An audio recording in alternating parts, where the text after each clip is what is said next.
Hi friends, ഇന്ന് സഫിയ എഴുതിയിരിക്കുന്ന ഒരു മെലിക്കടക്കം. മാഡം, എൻ്റെ പേര് സഫിയ, യഥാർത്ഥ പേരല്ല. എൻ്റെ വിവാഹം കഴിഞ്ഞിട്ട് 1.5 വർഷമായി. എനിക്ക് 25 വയസ്സിലും താഴെ പ്രായമുള്ളൂ.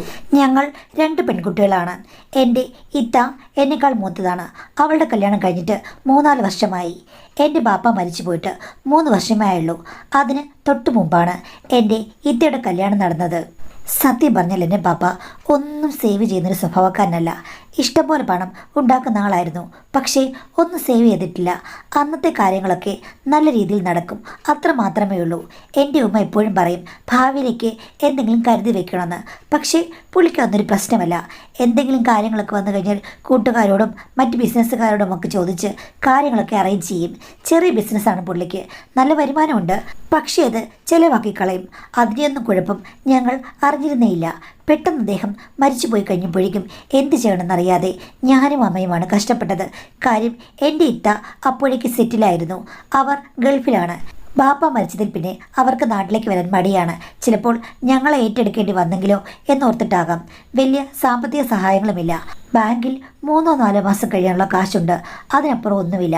ഞങ്ങളുടെ 2 പേരുടെയും കയ്യിൽ 8 പവനുണ്ട്, അത്രയേ ഉള്ളൂ.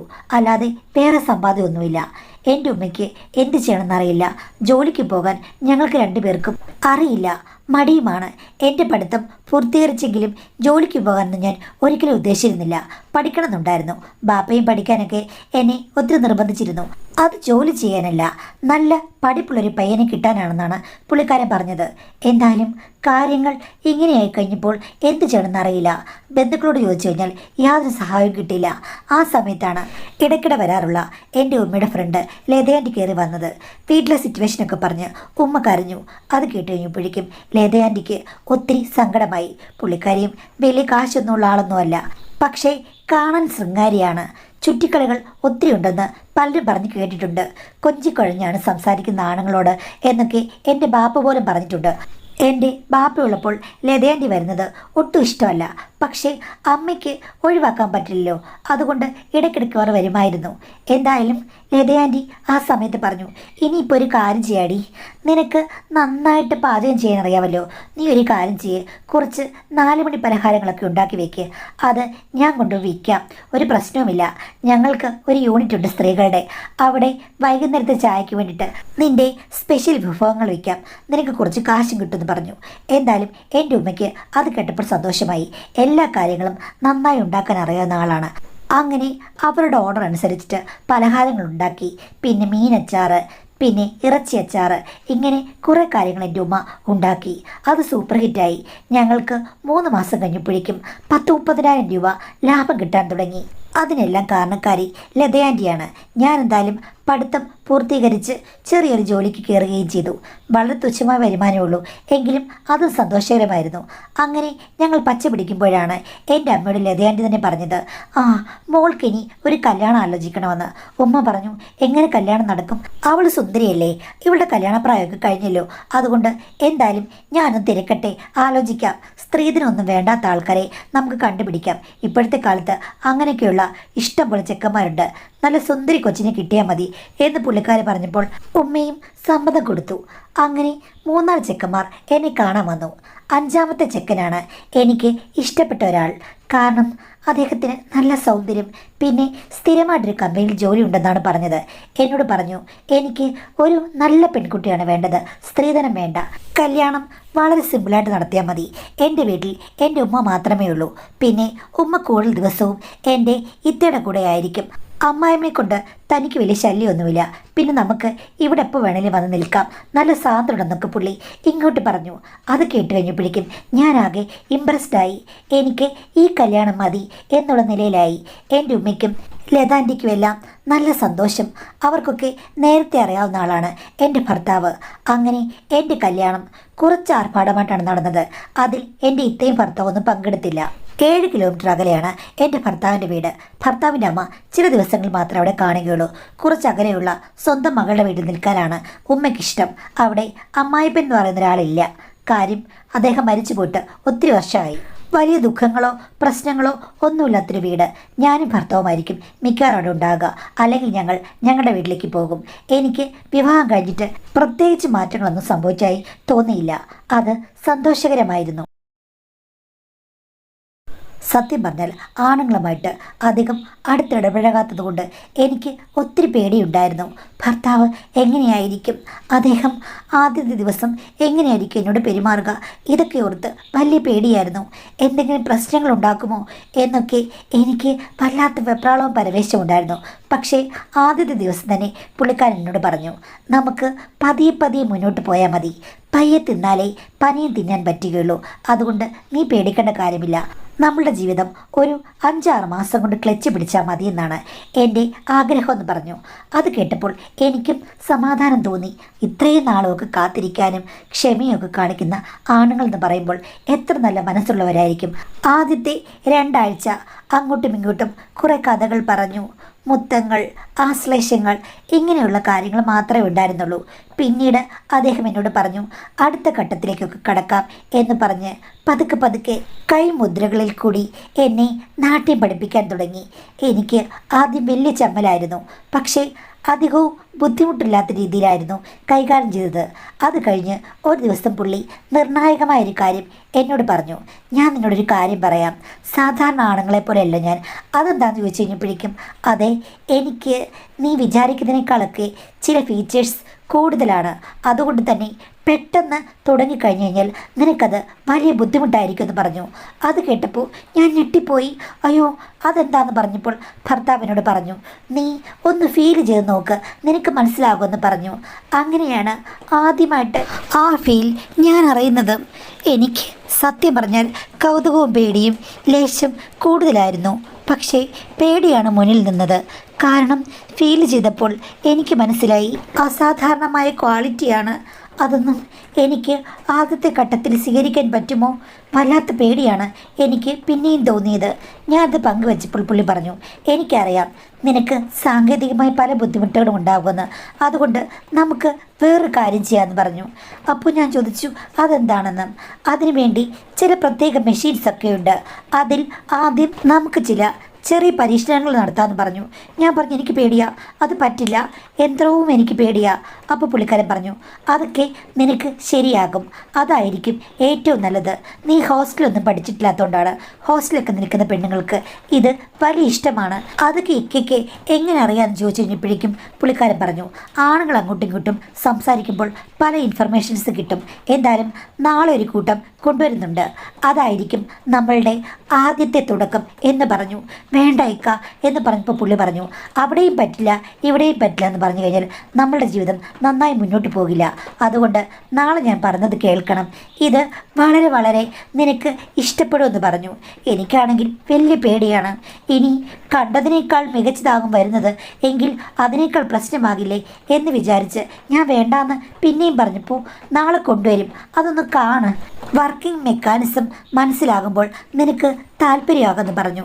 ഇക്ക പറഞ്ഞതല്ലേ, എനിക്ക് പിന്നീടൊന്നും പറയാൻ പറ്റിയില്ല.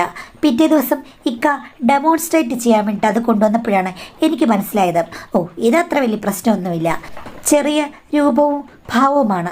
അതിനു മുമ്പ് ഇക്ക പറഞ്ഞു, ശരിക്കും സ്ത്രീകളെ ആദ്യമേ നമ്മൾ ഒരിക്കലും പേടിപ്പിക്കാൻ പാടില്ല, അവർക്ക് സാവധാനമെല്ലാം അഡ്ജസ്റ്റ് ചെയ്യാനുള്ള ഒരവസരം കൊടുക്കണം. അങ്ങനെയാണ് എനിക്ക് കിട്ടിയിട്ടുള്ള അറിവെന്ന്. ഇക്ക ഇങ്ങനെയുള്ള വിഷയങ്ങളിലൊക്കെ അതീവ താല്പര്യനാണെന്ന് തോന്നുന്നു. ഒരു ഡോക്ടറെ പോലെ സംസാരിക്കുന്നു. ഇതാണോ ഇക്ക പഠിച്ചതെന്ന് ചോദിച്ചു കഴിഞ്ഞപ്പോഴേക്കും പുള്ളിക്കാരൻ പറഞ്ഞു, ഇതൊക്കെ എല്ലാവർക്കും അറിയാവുന്ന കാര്യമാണ്, നീ ഇത് ശ്രദ്ധിക്കാത്തത് കൊണ്ടാണ്. ഞാൻ എൻ്റെ ഭാര്യയായി വരുന്ന പെൺകുട്ടിയെ എങ്ങനെയൊക്കെ ഏതൊക്കെ രീതിയിൽ നന്നായി ട്രീറ്റ് ചെയ്യാമെന്ന് പഠിച്ചിരിക്കുകയാണ്. അങ്ങനെ നിന്നെ കണ്ട് ഇഷ്ടപ്പെട്ടിട്ടാണ് കല്യാണം കഴിച്ചത്, അല്ലാതെ എനിക്ക് വലിയ അനുഭവങ്ങളൊന്നുമില്ല. അനുഭവങ്ങളില്ലേന്ന് ചോദിച്ചു കഴിഞ്ഞാൽ കുറച്ച് അനുഭവങ്ങൾ ഉണ്ടായിട്ടുണ്ട്, അതൊക്കെ വിവാഹത്തിന് മുമ്പാണ്. അതൊന്നും നിന്നോട് പറഞ്ഞിട്ട് ഇനിയൊരു പ്രയോജനമില്ല. അതുകൊണ്ട് ഞാൻ പറഞ്ഞത് കേൾക്കുമെന്ന് സ്ട്രിക്റ്റായിട്ട് പറഞ്ഞു. എനിക്ക് നല്ല പേടിയുണ്ടായിരുന്നു, പക്ഷേ പേടിക്കാനൊന്നുമില്ലായിരുന്നു മാഡം. ശരിക്കും അത് വളരെ മനോഹരമായൊരു നിമിഷമായിട്ടാണ് എനിക്ക് തോന്നിയത്. ഒരു പ്രശ്നവുമില്ല, വളരെ സ്മൂത്താണ്. അതുമാത്രമല്ല, നിർത്താത്ത ചലനങ്ങളായതുകൊണ്ട് അതിബൃഹത്തായ ഒരു പദ്ധതിയാണ് എൻ്റെ ഹസ്ബൻഡ് എനിക്ക് വേണ്ടി സമർപ്പിച്ചിരിക്കുന്നതെന്നാണ് എനിക്ക് തോന്നിയത്. തോന്നിയത്. എന്തായാലും ഇക്കയുടെ കൈ അയച്ചുള്ള സഹായം അതിലുടനീളമുണ്ടായിരുന്നു. അതുകൊണ്ട് തന്നെ ആദ്യത്തെ ആ ഒരു അനുഭവം എനിക്ക് വളരെ വളരെ ഇഷ്ടം തോന്നി. എൻ്റെ ഭർത്താവ് ഒരു മിടുക്കനാണ്. ഇങ്ങനൊരു ട്രിക്ക് ഏതെങ്കിലും ഭർത്താക്കന്മാർക്ക് ആദ്യമേ ഉണ്ടോയെന്ന് എനിക്കറിയില്ല. എന്തായാലും ഞാൻ ഭാഗ്യവതിയാണെന്ന് എനിക്ക് മനസ്സിലായി. പിന്നീട് പലതവണയായി പല രീതിയിലായിരുന്നു അദ്ദേഹം ഇതെല്ലാം കണ്ടെത്തി എനിക്ക് വേണ്ടി സമർപ്പിച്ചത്. പതുക്കെ പതുക്കെ പ്രോബ്ലംസൊക്കെ മാറി തുടങ്ങി. കാര്യം യന്ത്രം കൂടുതൽ വികസിക്കുകയാണല്ലോ. അതോടുകൂടി നമുക്കും ഉള്ളിൻ്റെ ഉള്ളിൽ മനവികസനമുണ്ടാകും. അതോടുകൂടി എല്ലാം ഓക്കെ ആകും. പിന്നെ ഇക്ക വെറുതെ ഇരിക്കല്ല കേട്ടോ. ബാക്കിയുള്ള എല്ലാ സഹായ സഹകരണങ്ങളും എനിക്ക് ഏകിയിരുന്നു. പക്ഷേ ഇക്കയുടെ ലക്ഷ്യം എന്ന് പറയുമ്പോഴേക്കും എനിക്ക് പ്രശ്നങ്ങളൊന്നും ഉണ്ടാകാതിരിക്കുക എന്നുള്ളതാണ്. എന്തായാലും 2 മാസത്തെ പ്രയത്നം കൊണ്ട് ഒരു പ്രശ്നവുമില്ലാതെ ഇക്കയും ഞാനും തമ്മിൽ യന്ത്രങ്ങളെല്ലാം വലിച്ചെറിഞ്ഞ് ഞങ്ങളുടേതായ ലോകത്തേക്ക് കടന്നു. അതോടുകൂടി കാര്യങ്ങൾ വളരെ ഈസിയായി.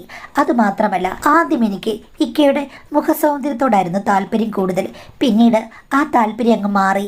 യഥാർത്ഥ സൗന്ദര്യം ഞാൻ കണ്ടെത്തി കഴിഞ്ഞപ്പോഴേക്കും ഭർത്താവിനെ ഞാൻ എപ്പോഴും കൂടെ നിർത്തണമെന്ന് ആഗ്രഹിച്ചു.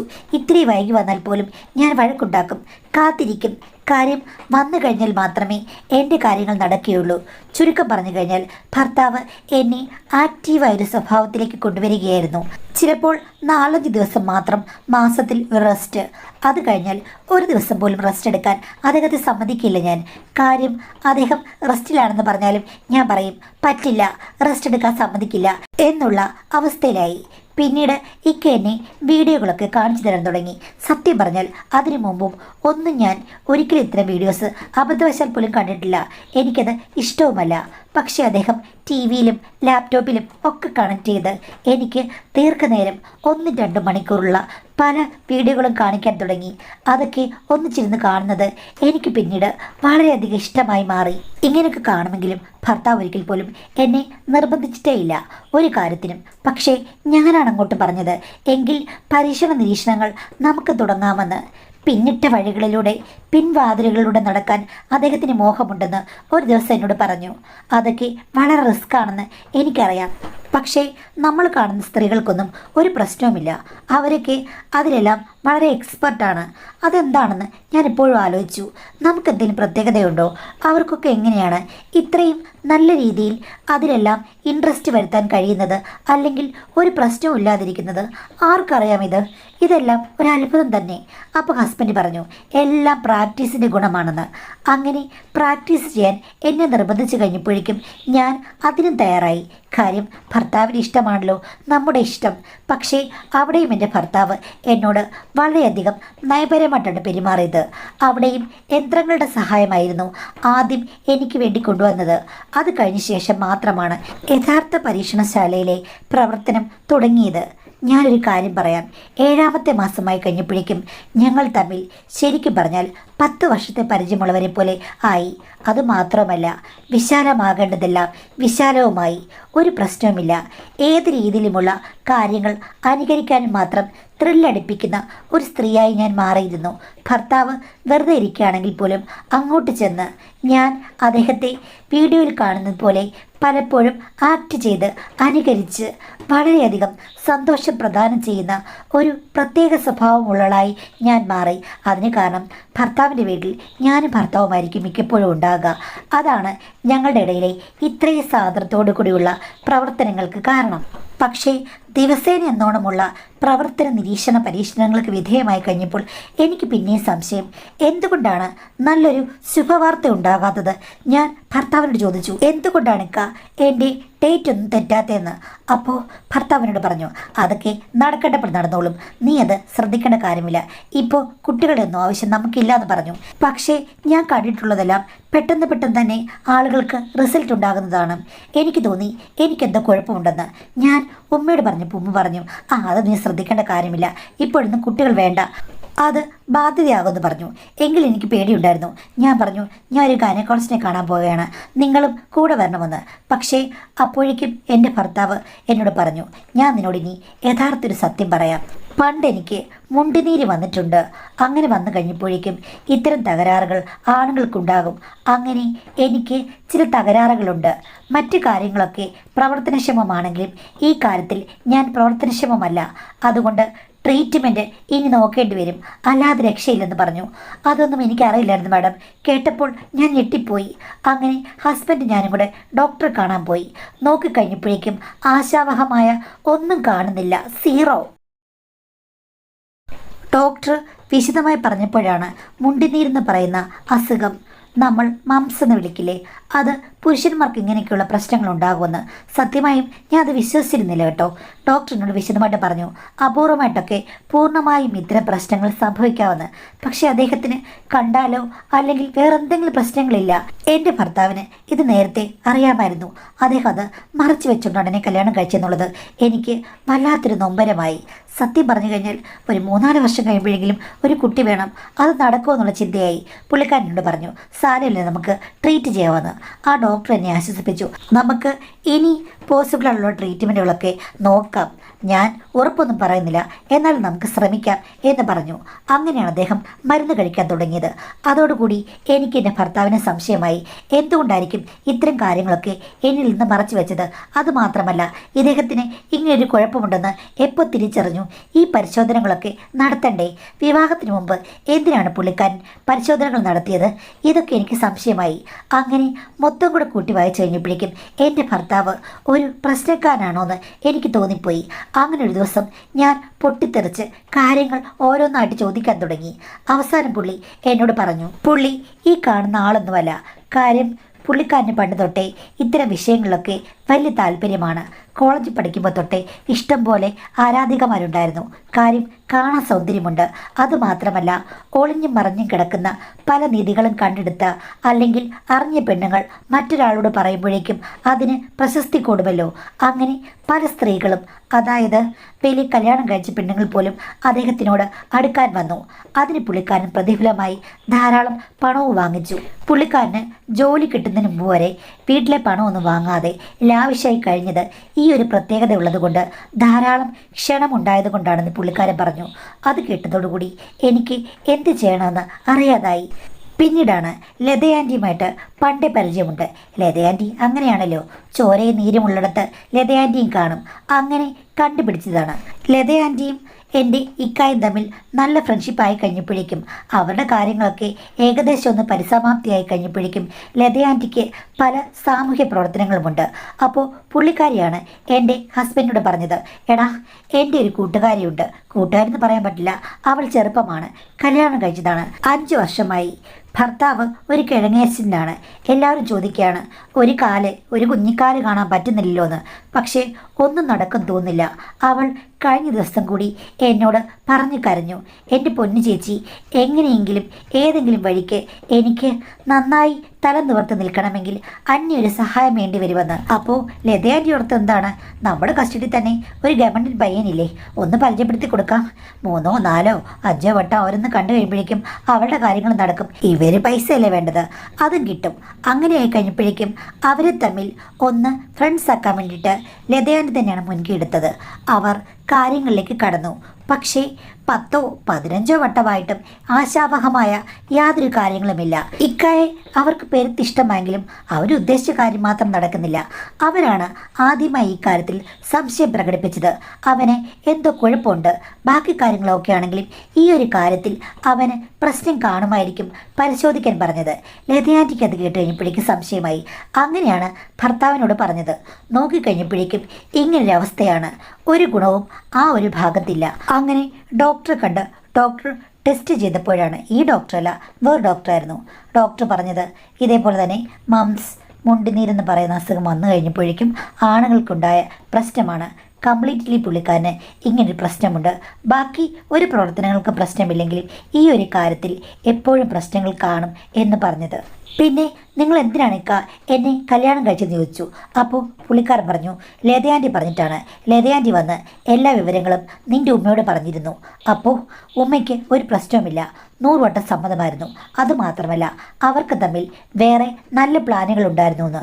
അത് കേട്ട് ഞാൻ ഞെട്ടി. എന്ത് പ്ലാനായിരുന്നു നിങ്ങളുടെ എല്ലാം മനസ്സിൽ ചോദിച്ചു കഴിഞ്ഞപ്പോഴേക്കും എന്നോട് ഹസ്ബൻഡ് പറഞ്ഞത് അത് ലതയാൻ്റിയും നിന്റെ അമ്മയും കൂടെ സംസാരിച്ചുണ്ടാക്കിയ ഒരു പ്ലാനാണ്. കാര്യം ഇങ്ങനെ ഒരാളുടെ കൂടെ വിവാഹം കഴിച്ചു വിട്ടു കഴിഞ്ഞാൽ ഒരിക്കൽ പോലും കുട്ടികളൊന്നും ഉണ്ടാകില്ല. ആ സമയത്ത് ഞാൻ നിന്നെ കൂടുതൽ ഇൻട്രസ്റ്റ് ഉള്ള പല കാര്യങ്ങളും ജീവിതത്തിൽ പഠിപ്പിക്കണം. അത് കഴിഞ്ഞിട്ട് ഞാൻ പഴയതുപോലെ എൻ്റെ വഴിയിൽ പോയി ഈ ജോലിക്കൊപ്പം നല്ല ക്യാഷ് സമ്പാദിക്കും. കൂട്ടത്തിൽ ഞാനും തൽപര കക്ഷിയായി കഴിയുമ്പോഴേക്കും അദ്ദേഹത്തിൻ്റെ ഫ്രണ്ട്സിനെയോ അല്ലെങ്കിൽ ലതയാൻ്റിയുടെ ഫ്രണ്ട്സിനെയോ പരിചയപ്പെടുത്തും. ആവശ്യത്തിൽ കൂടുതൽ ഇൻട്രസ്റ്റുമായി നിൽക്കുന്ന ഞാൻ അവരുടെ ഡിമാൻഡ്സുകളൊക്കെ അംഗീകരിക്കും. ഭർത്താവിൻ്റെ സമ്മതമുണ്ടല്ലോ.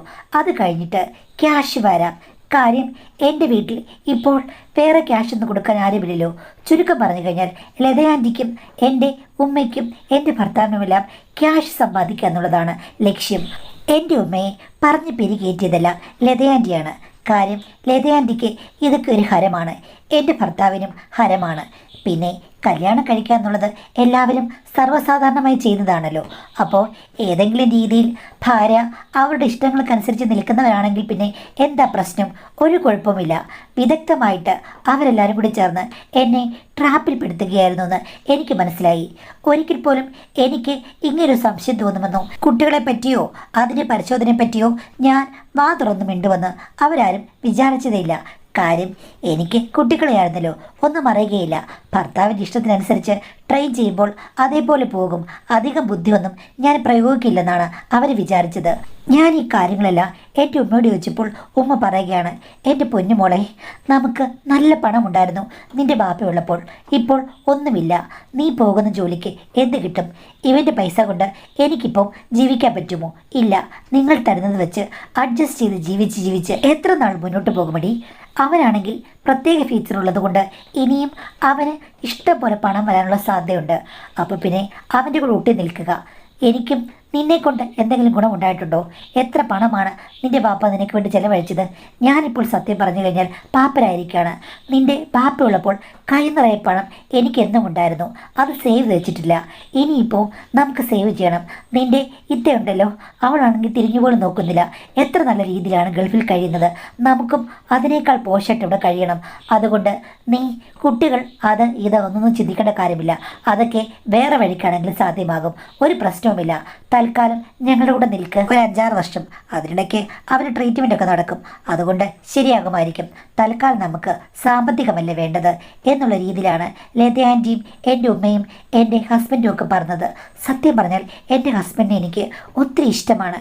പക്ഷേ ഇവിടെയുള്ള എൻ്റെ ഉമ്മയടക്കമുള്ളവരുടെ ആറ്റിറ്റ്യൂഡ് എനിക്കങ്ങോട്ട് അംഗീകരിക്കാൻ പറ്റുന്നില്ല. എൻ്റെ ഇക്ക പറഞ്ഞത് ഇതൊക്കെ ഒരു സ്പോർട്സ്മാൻ സ്പിരിറ്റിൽ എടുത്താൽ മതി എന്നാണ്.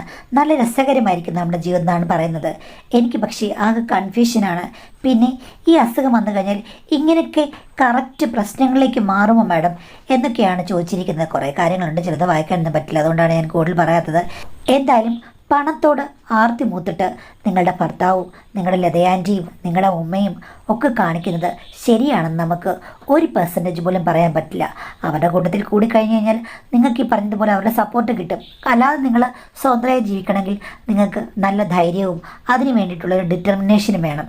ഒരിക്കലും അവരുടെ കയ്യിൽ പോയി പെടരുതെന്നേ എനിക്ക് പറയാൻ പറ്റുള്ളൂ. ഇങ്ങനെയുള്ള ഭർത്താക്കന്മാരെയൊക്കെ എന്തിനാണ് സത്യം പറഞ്ഞു കഴിഞ്ഞാൽ അതല്ലാതെ ജീവിക്കാൻ നിങ്ങൾക്ക് പറ്റുമെങ്കിൽ ആ വഴിയാണ് നല്ലത്.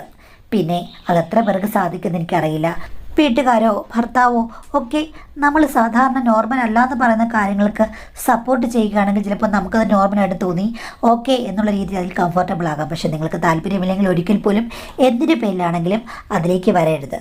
പിന്നെ രണ്ടാമത്തെ കാര്യം എന്ന് പറഞ്ഞാൽ ഈ അസുഖം കൊണ്ട് പുരുഷന്മാർക്ക് അങ്ങനെ ഉണ്ടാകുമോ? അവർക്ക് ബാക്കി പ്രശ്നങ്ങളൊന്നുമില്ല. പക്ഷേ അടുത്ത ഒരു തലമുറ ഉണ്ടാകാനുള്ള സാധ്യത വളരെ കുറവാകുന്ന ഒരു അവസ്ഥ വരുമോ എന്ന് ചോദിച്ചു കഴിഞ്ഞാൽ തീർച്ചയായിട്ടും വരും. പക്ഷേ എല്ലാവർക്കും ഒന്നുമില്ല. പലർക്കും ജീവിതത്തിൽ ഏതെങ്കിലും കാലഘട്ടങ്ങളിൽ മുണ്ടിനീര് അഥവാ മാംസമൊക്കെ വരാറുള്ളതാണ്. പക്ഷേ പുരുഷന്മാരെ ചിലപ്പോൾ അത് അഫക്റ്റ് ചെയ്യാറുണ്ട്. അങ്ങനെയുള്ളവർക്ക് ചിലപ്പോൾ ഇത്തരം ഒരവസ്ഥ വരാൻ സാധ്യതയുണ്ട്. അതിൻ്റെ അവസ്ഥ നോക്കിയിട്ട് ചികിത്സകളൊക്കെ ചെയ്ത് കഴിഞ്ഞാൽ ചില ആൾക്കാർക്ക് മെച്ചപ്പെടാം, ചിലപ്പോൾ മെച്ചപ്പെടാത്ത അവസ്ഥകളും ഉണ്ടായിട്ടുണ്ട്. അത് കറക്റ്റാണ് കേട്ടോ. പക്ഷേ അതിനുള്ള ട്രീറ്റ്മെൻറ്റ് നന്നായി നോക്കുക. കുറച്ചുകൂടെ വിദഗ്ധരായിട്ടുള്ള ഡോക്ടറൊക്കെ കാണുക. അതിൻ്റെ ഇപ്പോഴത്തെ പോസിബിലിറ്റീസൊക്കെ നോക്കുക. അവസ്ഥയൊന്നും നമുക്കറിയില്ലല്ലോ. അതിൻ്റെ കൂടുതൽ പരിശോധനകൾ ചെയ്താലേ അറിയുകയുള്ളൂ. അപ്പോൾ നല്ല വഴിക്ക് നടക്കാനാണെങ്കിൽ അതാണ് ഏറ്റവും നല്ലത്. പക്ഷേ ഈ പറഞ്ഞ ഉമ്മയും ഉമ്മയുടെ കൂട്ടുകാരെയും ഭർത്താവൊക്കെ പറഞ്ഞ കാര്യം ഒരിക്കലും നല്ലതല്ലെന്നാണ്. അപ്പോൾ അതിന് സപ്പോർട്ട് ഇല്ല.